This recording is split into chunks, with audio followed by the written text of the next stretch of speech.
Welcome to the Slop Farm. Enjoy the video. Ever wondered about creating something truly unique and exciting with simple components? Today, we are diving into making your very own Zap Shooter. It's a fantastic project that's surprisingly simple to put together, and we'll walk you through every step. Remember, basic electronics can be fascinating, and this is a great way to start exploring. First things first, let's gather all our essential components. You will need a small, low-voltage capacitor, perhaps one from an old disposable camera or a small electronics kit.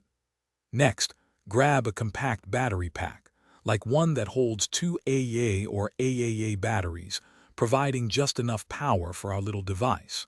And finally, a momentary push-button switch will be absolutely essential for activating your Zap. Once you have your materials, let's begin the assembly process.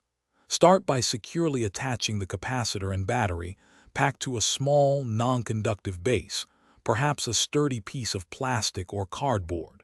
Next, carefully connect the battery pack's positive terminal directly to one side of your capacitor.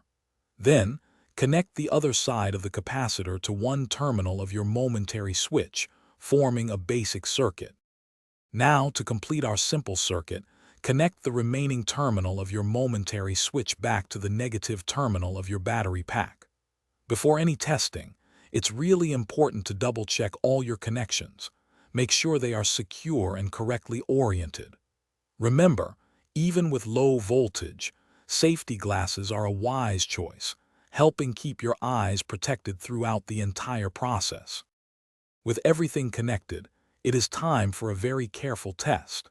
Find a small, non-living target, like a piece of paper, and briefly press your button to observe the small spark or discharge. Understand that this device is designed for low power, intended for simple demonstrations. Always operate your Zap Shooter responsibly and never point it at people or pets, ensuring everyone stays safe and happy. Thanks for watching. Consider subscribing if we helped you today.